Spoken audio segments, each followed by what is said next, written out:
Hello friends, हम आज का द इंडियन एक्सप्रेस डिस्कस करें तो यहाँ पे फर्स्ट न्यूज़ है कि हिमाचल प्रदेश में जो लव जिहाद का लॉ था, basically freedom of religion act, तो उसमें एक क्लॉज था, इंटेंशन का क्लॉज, जिसको एचसी ने स्ट्रक डाउन कर दिया। तो वो कौन सा क्लॉज था हम देख लेते हैं।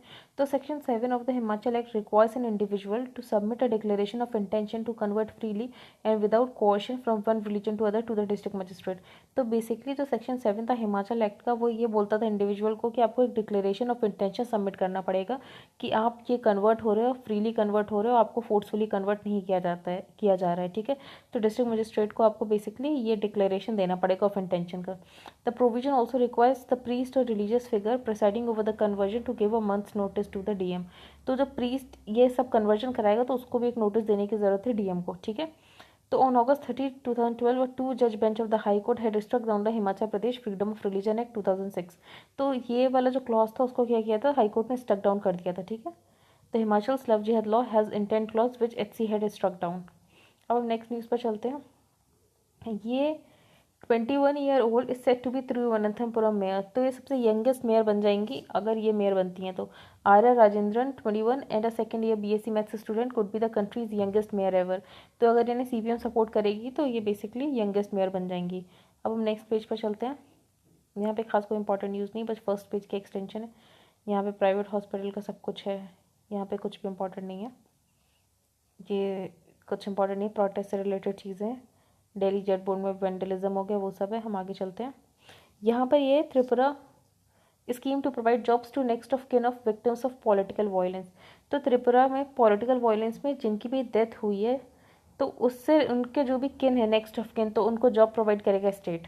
ठीक है, और कट ऑफ डेट क्या रखी गई, 2018। तो मतलब लगभग 46 साल का टाइम स्पैन इंक्लूड किया गया है जॉब्स देने के लिए। तो in an effort to provide relief to victims of political violence, तो उनके नेक्स्ट टू किन को एक गवर्नमेंट जॉब दी जाएगी, एक मेंबर ऑफ द फैमिली को। The state government announce Friday that it will provide a government job to one member of their families. ठीक है, और उनको बस एक डेथ सर्टिफिकेट लगाना है कि उनके रिलेटिव्स की डेथ हो गई है इन द पॉलिटिकल वायलेंस। तो त्रिपुरा में अगर आप किसी को जानते हो तो आप ये बात बता सकते हैं। नेक्स्ट ये है border guards Bangladesh chief NRC is Indian issue. तो अब क्या हुआ यहाँ पे, जो बांग्लादेश के हैं general of border guards Bangladesh, उसके अलावा हमारे बीएसएफ के डीजी, तो उन दोनों में इनके लेवल की टॉक्स हो रही थी। तो वहाँ पर कुछ बातें बोली गई, हम देख लेते हैं। तो यहाँ पर the preparation of NRC is an Indian issue and there has been no illegal influx from Bangladesh into India.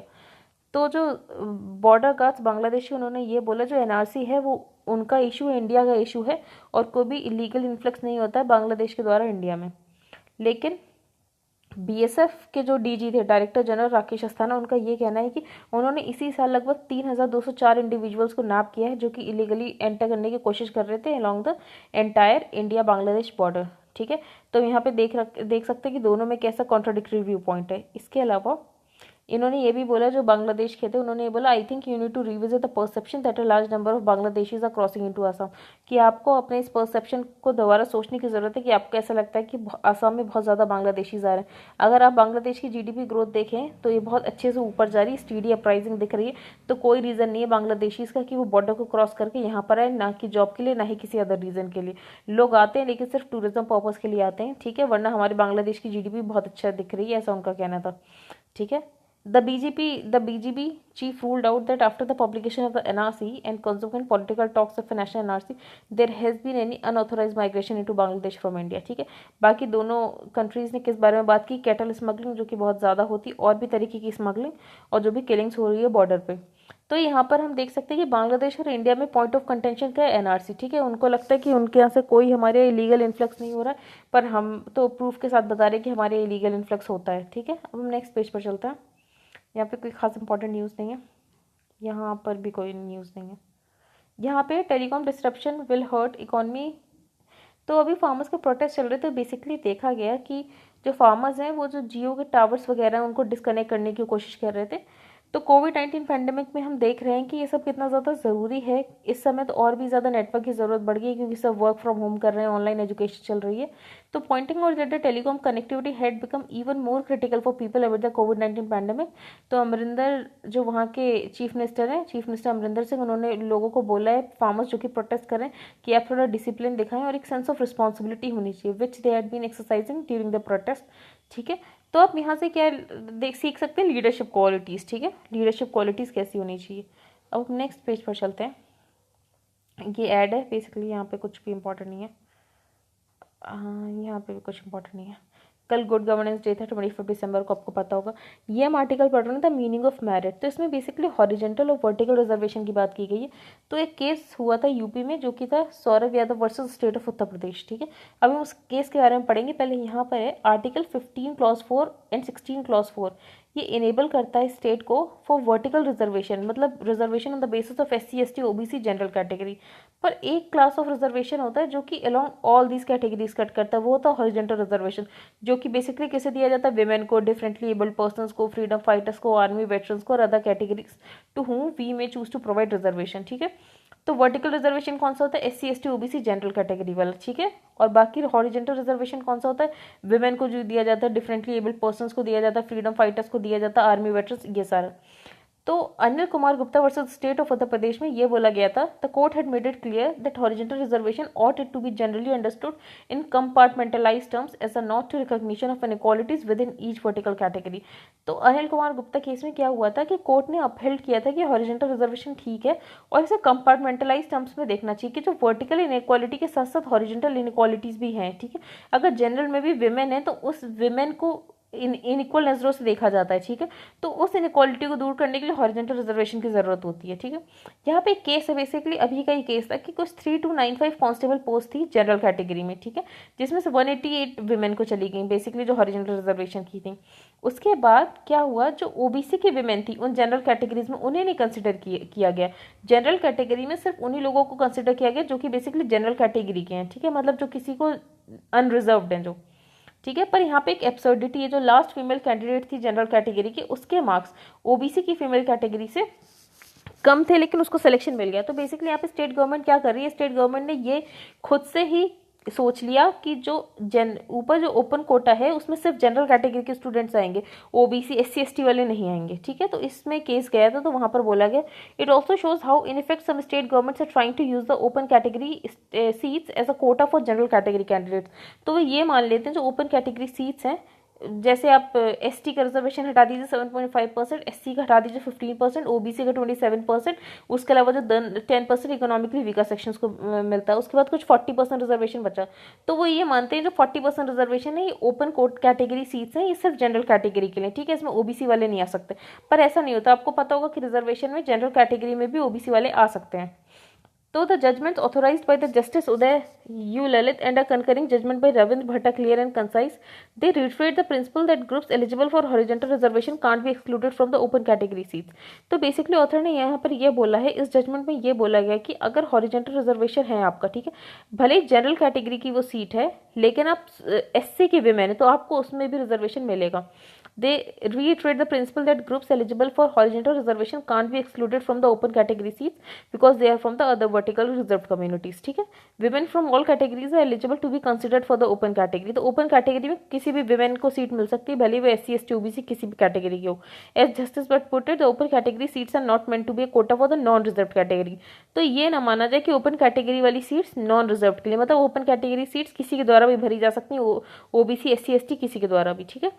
And in popular parlance merit is constitute, और ज़्यादातर ये देखा जाता है कि रिजर्वेशन मेरिट के अगेंस्ट है, ठीक है, रिजर्वेशन मेरिट के को वो करता है, अपोज करता है। लेकिन ऑथर ने बोला इसे इस रिलेशनशिप को हमेशा मिस्टेकन व्यू के साथ देखा गया। इनफैक्ट जो रिजर्वेशन है वो इंस्ट्रूमेंट है आइडेंटिफाई करने का मेरिट उन लोगों में जो कि हिस्टोरिकली मार्जिनलाइज कम्युनिटीज़ है, जो कि मतलब हिस्टोरिकली उनको मार्जिनलाइज किया गया, उन कम्युनिटीज़ में से आपको मेरिट आइडेंटिफाई करने का जरिया होता है एक रिजर्वेशन, ठीक है। The court is saying that bye excluding the adjustment of OBC women, जैसे हमने देखा कि OBC विमेन को कैसे सीट नहीं दी गई जनरल कैटेगरी में यूपी में, तो यूपी गवर्नमेंट क्या कर रही थी, mainly was ironically using the general category, वो जनरल कैटेगरी वो यूज कर रही थी कि एक्सक्लूड मेरिटोरियस कैंडिडेट्स, क्योंकि हम देख रहे हैं कि OBC की जो विमेन थी उसके मार्क्स ज्यादा थे, ठीक है। तो it had argued rightly that inclusion must not be seen as the antithesis of efficacy in merit. तो ऐसा ना देखा जाए कि इंक्लूड करने की कोशिश की वजह से लोगों को जो रिजर्वेशन दिया जाता है वो अगेंस्ट है to the efficiency in merit, ऐसा नहीं है, ठीक है। Inclusion also takes in the context of criteria of selection. For example अभी हम देखते हैं कि सारे ओबीसी को रिजर्वेशन मिलता है, तो उसका मतलब ये तो नहीं कि ओबीसी के सारे कैंडिडेट्स आ जाते हैं, कुछ ओबीसी कैंडिडेट्स को पिक किया जाता है ओवर अदर्स। तो मतलब एक सिलेक्शन क्राइटेरिया है ना, तो हम ये नहीं कह सकते कि मेरिटोक्रेसी बिल्कुल यहाँ पे हटा दी जाती। मेरिटोक्रेसी रहती है, आप उन लोगों में से बहुत अच्छे लोगों को सिलेक्ट करते हो। तो defenders of radical inclusion think that social justice can be achieve by displacing merit with inclusion. तो जो रेडिकल इंक्लूजन के डिफेंडर्स है वो ये सोचते हैं कि सोशल जस्टिस को आप तभी अचीव कर सकते हो जब आप मेरिट को हटा दो विद इंक्लूजन। आपको लोगों को इंक्लूड करना है इरिस्पेक्टिव ऑफ देयर मेरिट, कि हमें एससी एसटी ओबीसी को रिजर्वेशन दे रहे हैं क्योंकि हमें उन्हें इंक्लूड करना है, हमें उनकी मेरिट नहीं देखनी। तो ऐसा नहीं होता, मेरिट होती है। Members of the reserved category must be fully considered as falling under the rubric of being potentially meritorious। तो जो भी रिजर्व कैटेगरी के लोग आते हैं एससी एसटी ओबीसी से सेलेक्ट होकर, तो उनको भी पोटेंशियली मेरिटोरियस माना जाना चाहिए। ठीक है, अब हम नेक्स्ट आर्टिकल में चलते हैं। ये आर्टिकल खैर मुझे बिल्कुल इंपॉर्टेंट नहीं लगा, ये नेशनल फैमिली हेल्थ सर्वे के बारे में। तो यहाँ पे ऑथर ने बेसिकली कुछ सिलेक्टिव डेटा उठा के बताया कि कैसे जो नेशनल फैमिली हेल्थ सर्वे, या तो वहाँ पे जो इंडिकेटर्स है उसमें हम स्टेगनेंट रहे या तो हमने इम्प्रूव किया है। तो जैसे बाकी इससे पहले ऑथर दिखा रहे थे कि हमने बहुत खराब परफॉर्म किया, तो ऐसा नहीं है। तो बहुत ही सेलेक्टिविटी इसमें है इस आर्टिकल में, तो ये हम नहीं पढ़ेंगे। अगर आपको पढ़ना है तो पढ़ सकते हैं। नेक्स्ट ये है a new idea for Goa. तो गोवा की बेसिकली 60th एनिवर्सरी है, 60 साल हो गए उसे आज़ाद हुए। तो ऑथर ने बताया कि president Ramnath Kovind flagged of the celebration for Goa 60th year of liberation.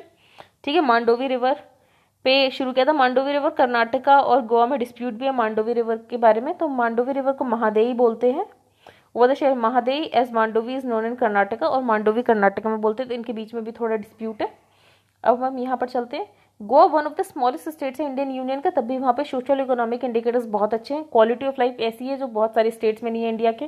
Perhaps no other land of such a scale has so much history, पर उसकी बहुत ज़्यादा हिस्ट्री भी है, साथ में contribution to religion art music cosmopolitan and nationalism as Goa has. ठीक है, at the same time is no other place perhaps has the battle for identity language and ecology been as strong as has been witnessed in Goa। जैसे हम देख रहे हैं कि गोवा का अपना एक कल्चर है, तो उसकी जो आइडियोलॉजी बैटल है, ठीक है, अपनी आइडेंटिटी को प्रोटेक्ट करने वाली, तो वो भी गोवा में बहुत ज़्यादा है। तो the other side of the stories of people's struggle for things. उसके बाद हम दूसरी साइड अगर स्टोरी की देखें कि वहाँ पे सारे इंडिकेटर्स अच्छे हैं, उसके बाद भी लोग स्ट्रगल करते हैं for the very basic existence, जैसे कि वाटर एयर और land. Prime minister Narendra Modi जो स्पेशल प्लेस है, हमेशा उनका करियर से रिलेटेड है, गोवा बहुत ही स्पेशल प्लेस है। तो उन्होंने बोला था, उन्होंने अपनी स्पीच में बोला था कि जो वहाँ के लोग डिमांड कर रहे हैं स्पेशल स्टेटस की, मटेरियल बेनिफिट्स के बेसिस पे नहीं, लेकिन बस उनकी आइडेंटिटी प्रिजर्व करने के लिए उनको चाहिए। ठीक है, मतलब उनकी आइडेंटिटी क्राइसिस हो रही है उनको। The onus lies on the rest of India to make sure that the mainstreaming emerges out of the diverse ideas that Goa has stood for, rather than subsuming them into a paradigm of monolithic nationalism। तो जो गोवा की identity हमें उसको protect करना चाहिए, और ये नहीं कि हमें नेशनलिज्म के चक्कर में जो गोवा की आइडेंटिटी उसको सबज्यूम कर दें into the main stream India. ठीक है, ये नहीं होना चाहिए, मतलब गोवा अपनी आइडेंटिटी को प्रोटेक्ट कर सके। अब नेक्स्ट पेज पर चलते हैं। यहाँ पे कोई इंपॉर्टेंट न्यूज़ है नहीं। यहाँ पर वेंकैया नायडू जो इंटरनेशनल साइंस फेस्टिवल चल रहा था, वहाँ पे इन्होंने साइंस से रिलेटेड कुछ बात बोली है कि साइंस का मतलब ये नहीं कि सिर्फ आप उनके लॉज पढ़ ले रहे हो कि साइंस के कौन से नेचुरल लॉज है, कौन से state of the art technology में यूज़ हो रहा है। साइंस को बेसिकली जो हम रोज़ अपनी ज़िंदगी जीते हैं उसमें भी हमें साइंस को यूज़ करना चाहिए, अपनी रैशनल इंक्वायरी करना चाहिए, मतलब दिमाग से चीज़ें सोचकर साइंस अप्लाई करके कोई भी डिसीजन लेना चाहिए। तो बेसिकली उन्होंने बोला है science is not just about natural laws in state of the art technology, science is also about the spirit of rational inquiry that can guide us in our life. ठीक है, यहाँ तक कि हमारे कॉन्स्टिट्यूशन ने भी इस बात को रिकॉग्नाइज किया है कि लोगों में साइंटिफिक टेम्पर का डेवलपमेंट होना चाहिए, जो कि एक फंडामेंटल ड्यूटी है। अगर हम इस टेम्पर को इम्बाइव करेंगे तो हम साइंटिफिक मेथोडोलॉजी को यूज़ कर पाएंगे इन्फॉर्म डिसीजंस लेने के लिए। तो मेथोडोलॉजी बहुत सिंपल है, किसी भी डिसीजन लेने से पहले उसे इंक्वायर करो, इन्वेस्टिगेट करो, रीजन करो, और जब सेटिस्फाइड हो तभी उस डिसीजन को अपने एक्सेप्ट करो। फॉर एग्जांपल हम देख रहे थे अभी पैंडेमिक की वजह से कितना ज़्यादा इन्फोडेमिक हो रहा था, इतनी ज़्यादा इन्फॉर्मेशन दी जा रही थी और अनरिलायबल इन्फॉर्मेशन थी, कौन से सोर्स से आ रही कुछ पता नहीं। तो फॉल्स इन्फॉर्मेशन दी जा रही थी नेचर ऑफ द वायरस के बारे में, मेडिकेशन के बारे में, वैक्सीन के बारे में, जिससे क्या हुआ, लोगों में एंजाइटी हो रही थी। तो वैक्सीन और ड्रग्स नहीं है जो कि इन्फोडेमिक को डिफीट कर सकता है, लोगों का रैशनल आउटलुक है जो इस इन्फोडेमिक को डिफीट कर सकता है। ठीक है, हमें हर चीज़ अपनी रैशनैलिटी के साथ सोचनी चाहिए। और citizenry that can think critically will be immune to such misinformation और फेक न्यूज़। तो कोई भी सिटीजन अगर वो क्रिटिकली सोचेगा तो वो ऐसे मिस इन्फॉर्मेशन से बच सकता है। ठीक है, फिर उन्होंने ये भी बताया कि जो डेसिमल सिस्टम है, हमारे डेसिमल सिस्टम कैसे अरब ट्रेडर्स ने बोरो किया, फिर उसके बाद मेडाइवल यूरोप में गया। तो यही सेम स्पिरिट से अगर हम काम करें, और हमने ऐसी स्पिरिट से काम करके हम फार्मास्यूटिकल हब बन गया ऑफ द वर्ल्ड। ठीक है, तो यहाँ पर कुछ उन्होंने बातें बताई थी। अब नेक्स्ट पेज पर चलते हैं। एक्सप्लेन सेक्शन फर्स्ट वाला तो इंपॉर्टेंट नहीं, सेकंड वाले में तो यूएस ने एक एक्ट पास किया था, Tibet policy and support act, जो कि यूएस सेनेट ने पास किया है। ये एक्चुअली अमेंडेड वर्जन है, पहले एक तिब्बत पॉलिसी एक्ट ऑफ 2002 आया था, तो उसका अमेंडेड वर्जन है। जिसमें बेसिकली क्या बोला गया है, तो अभी हम देख रहे हैं कि यूएस और चाइना में कौन कौन से क्लैशेस हैं। तो पहला क्लैश तो वही ट्रेड वॉर चल रहा है। जैसे अभी चाइना की कुछ ज़्यादा ही जैसे चाइना का ये कहना है कि हमें सुपर पावर बनना है, ठीक है, तो over matters ranging from the pandemic, और चाइना वो ये भी कहना है यूएसए का कि चाइना की वजह से वायरस आया है, ठीक है, टू ट्रेड टैरिफ्स, एक दूसरे में ट्रेड टैरिफ्स लगा रहे। तो यूएस और चाइना के बीच में बहुत ज़्यादा कन्फ्रंट्रेशंस हो रहे हैं। तो इस बीच में यूएसए ने एक लॉ पास कर दिया, ठीक है। उस एक्ट में यूएस ने ये बोला है, जो दलाई लामा होगा, US will oppose any attempts by Beijing to install its own Dalai Lama, ठीक है, in a matter inconsistent with Tibetan Buddhism in which of succession और identification of Tibetan Buddhist lamas including the Dalai Lama. कि US सारे attempts Beijing द्वारा, मतलब China द्वारा oppose करेगा अगर वो दलाई लामा खुद का इंस्टॉल करने की कोशिश करेंगे, जो उस मैनर में जो कि इनकंसिस्टेंट है विद द तिब्बतन बुद्धिज्म। तो पहले तो क्लॉज ही है। दूसरा उन्होंने ये बोला है कि act also makes it US policy to hold senior Chinese officials, वो सीनियर चाइनीज ऑफिशियल को रिस्पॉन्सिबल ठहरा सकते हैं अगर उन्हें ऐसा लगता है कि तिब्बतन बुद्धिज्म के अगेंस्ट वो दलाई लामा इंस्टॉल करने की कोशिश करें, साथ ही वो अगर ग्रॉस वायलेशन कर रहे हैं of internationally recognised human rights, अगर वो तिब्बत के लोगों का ग्रॉस वायलेशन कर रहे हैं ऑफ देयर ह्यूमन राइट्स। इसके अलावा aliasing that China is diverting water resources from Tibet, और ये भी एलिज किया जा रहा है कि वो वाटर रिसोर्सेज जो चाइना है वो डाइवर्ट कर रहा है from the Tibet. The TPSA also calls for regional framework on water security, जो टीपीएसए है उसमें regional framework on water security की भी बात की गई है। तो बेसिकली पहली बात कि दलाई लामा अगर चाइना इंस्टॉल करने की कोशिश करेगा तो वो तिब्बतन बुद्धिज्म के पाथ पर ही करे। दूसरी बात ये कि वो वहाँ पर इंटरनेशनली ह्यूमन राइट्स को वायलेशन ना करे। तीसरा वाटर सिक्योरिटी पे एक अरेंजमेंट करने की बात की गई है, ठीक है। अब हम नेक्स्ट पेज पे चलते हैं। यहाँ पर खैर कोई इंपॉर्टेंट न्यूज़ नहीं है। यहाँ पर ये है कि जो बहुत सारे टेलीकॉज है वो ये बोल रहे हैं कि आप एक फ्लोर प्राइस सेट कर दो पॉलिसी के टर्म्स में, पर ऐसा डिपार्टमेंट ऑफ टेलीकम्युनिकेशन कर नहीं रहा है। तो the department of telecommunications is not in favour of allowing fixing a floor price for voice और डेटा सर्विसेज, ठीक है। उनका ये मानना है टेलीकम्युनिकेशंस का कि हमें इतने सारे पैसे देने पड़ रहे हैं, अभी हमें एजीआर भी इतना सारा हमारा बाकी है, तो वो बेसिकली ये बोल रहे हैं कि आप एक फ्लोर प्राइस सेट कर दो। पर अभी डिपार्टमेंट ऑफ टेलीकम्युनिकेशंस ने मना कर दिया कोई भी फ्लोर प्राइस सेट करने का। The issue of floor pricing for data as well as voice server has been unanimously supported by 3 big private telcos, तो जियो, भारती एयरटेल और वोडाफोन आइडिया, इन तीनों का ये कहना है कि फ्लोर प्राइस सेट कर दो। लेकिन demand for floor pricing for data and voice services has been unanimously supported by telecom operators, लेकिन अभी डिपार्टमेंट ऑफ टेलीकम्युनिकेशंस ने इसके लिए मना कर दिया है। अब यहाँ पर ये न्यूज़ है, अभी हमें पता चला है कि यूके और यूरोपियन यूनियन में एक उनकी पोस्ट ब्रेग्जिट ट्रेड डील हो रही है, ठीक है। तो इंडिया को कोशिश करनी चाहिए कि वो फ्री ट्रेड एग्रीमेंट साइन करे यू और यूके के साथ, ठीक है। तो इसमें बेसिकली ये बोला है कि गुड्स के साथ तो कोई फ़ायदा होना मुश्किल है, क्योंकि गुड्स में तो उनकी डील हो गई है यूके और यूरोपियन यूनियन की। तो हम कहाँ फ़ायदा उठा सकते हैं, हम सर्विसेज में फ़ायदा उठा सकते हैं। तो India can explore opportunities in service sector like information technology, architecture, research and development, ठीक है, क्योंकि ईयू और यूके का जो पैक्ट है वो सर्विसेज को कवर नहीं करता है, ठीक है। तो इंडियन गुड्स के लिए तुम ज़्यादा कुछ कर नहीं सकते, लेकिन हम सर्विस सेक्टर को एक्सप्लोर कर सकते हैं in both the UK and EU markets. तो we will gain more in the UK market as we are in English speaking country, ठीक है। उसके अलावा हम देख रहे हैं 26 जनवरी को हमारे चीफ गेस्ट भी बोरिस जॉनसन है, तो मे भी हमारा कोई एफटीए साइन हो जाए उनके साथ। तो I think that's it for today. Thank you and have a nice day. If you like the video then please like, share and subscribe.